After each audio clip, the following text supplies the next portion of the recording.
लघु कलाकार और deputy director news all India radio उस्ताद अहमद ने की किताब दुर्गोश के प्रमुख शत्रु लाल मांडी श्रीनगर के सेमिनार हॉल में एक पुस्तक विमोचन समारोह का आयोजन किया गया।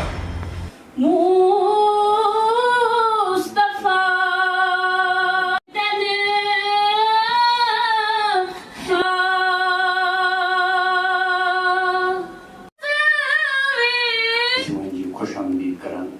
ये तकरीब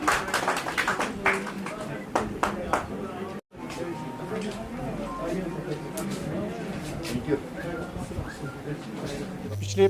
30 साल से लगभग अफसाना लिखने की कोशिश कर रहा हूँ और आज मेरी तीसरी शॉर्ट स्टोरी कलेक्शन दुर्गोश की कल्चर एकेडमी ने रस्मी रोनमाई की। मेरे लिए ज़ाती तौर पर ये बड़ी खुशी का मौका है क्योंकि मैं प्रोफेशनली ब्रॉडकास्टिंग में हूँ, इंडियन इंफॉर्मेशन सर्विस में हूँ और न्यूज़ मीडियम मेरा भी मीडियम है जो बड़ा डिमांडिंग होता है, जहाँ और काम करने का मौका बहुत कम मिलता है। लेकिन उसके बावजूद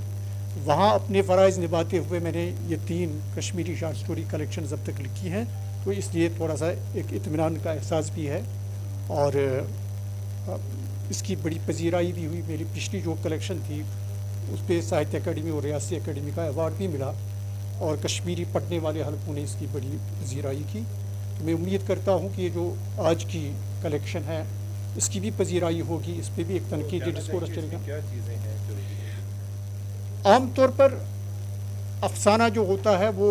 असरी ज़िंदगी का किसी कदर आईना होता है, लेकिन ज़ाहिर बात है कि अफसाने में सहाफ़ती इज़हार नहीं होता। अफसाने में फ़नून लतीफ़ा के अंदाज से बात की जाती है और उससे वो बात जो है वो असरी होते हुए भी एक तरह से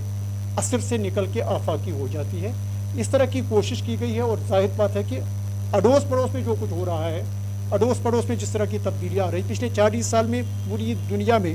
इंसानी ज़िंदगी जिस कदर तेज़ रफ्तारी से तब्दील हुई है उससे पूरी ज़िंदगी को, उसके वैल्यू सिस्टम को मुतासिर किया है। और हमारे यहाँ भी एक तो वो तब्दीलियाँ हैं ही हैं, दूसरा कुछ हमारे यहाँ मखसूस हालात है उनकी वजह से तब्दीलियाँ हो गई हैं और उन तब्दीलियों के बाद जो हमारी ज़िंदगी है, जो हम रिश्ते हैं, उन पे जो असर पड़ा है वो एक मेन मुद्दा है। और असल जो है वो यही है कि आदमी जो है,